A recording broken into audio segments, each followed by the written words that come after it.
నాకు ఎప్పుడైనా వ్యాసం ఇస్తే చివరి ఒక పేరా కానీ చివరి పేరా కానీ చదువుతాను నేను. ఎందుకు అని అంటే ఆ పారాగ్రాఫ్లో ఒక డైరెక్షన్ ఉంటుంది, ఆ పారాగ్రాఫ్లో ఒక క్వశ్చన్ ఉంటుంది, ఒక ప్రశ్న, ఒక దిక్సూచి. మొత్తం అంతా చదవడం తర్వాత చేయొచ్చు. నేను ఫస్ట్ ఆ పారాగ్రాఫ్ చదివే వ్యాసం అంతా కూడా మొదలు పెడతాను. There is a closure. ప్రతి వ్యాసంలో కూడా ఒక క్లోజర్ తీసుకొస్తారు దానికి. వారు చెప్పిన విధంగా నేను ఎన్నో ఇంగ్లీష్లో కానివ్వండి, తెలుగులో కానివ్వండి, ఇంకా మిగతా భాషల్లో ఈ గత 2-3 దశాబ్దాలుగా నాటకం పైన వచ్చిన వ్యాసాలు చదవడం జరిగింది నా పరిశోధనలో భాగంగా.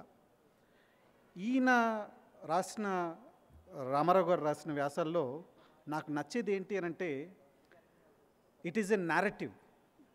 అదొక నారేటివ్ లాగా వస్తుంది. చాలా వ్యాసాలు ఎక్కువగా మహారాష్ట్రలో చాలా వ్యాసాలు వచ్చాయి థియేటర్ పైన, ఇప్పటికీ జరుగుతూ ఉంటాయి. చాలామంది నాటక మిత్రులు, రచయితలు అక్కడ ఉన్నారు. ఎక్కువ కూడా ఒక నాటకం గురించి రాసిన, ఒక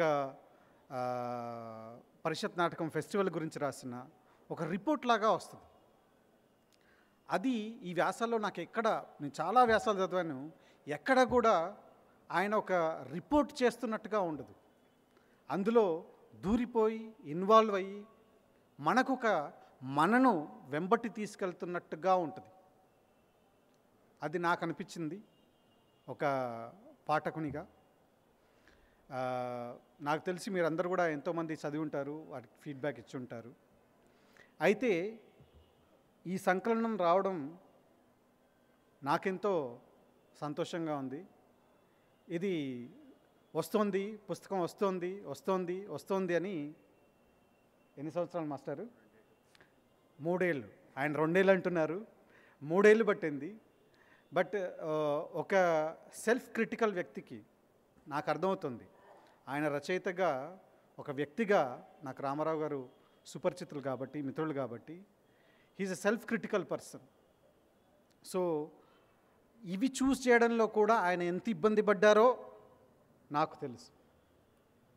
అలాగే ఒక ముందు మాట రాయించుకోవడానికి ఎంతమంది ఉన్నా మన రాజీవ్ వెలిచేటిని బతిమిలాడి, బెదిరించి, బుజ్జగించి, చివరికి కాళ్ళు పట్టుకొని మరీ ముందు మాట రాయించుకున్నాడు.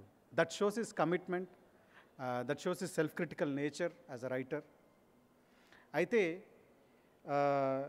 గోల్డెన్ థ్రెషోల్డ్ ఆయన మొదటి ప్రేయస్ అయితే, ఇవాళ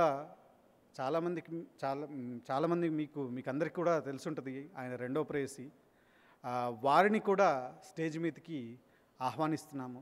రెండో ప్రేయసి గారు, మీరు మీ పేరెంట్స్తో దయచేసి స్టేజ్ మీదకి రావాల్సిందిగా కోరుతున్నాం.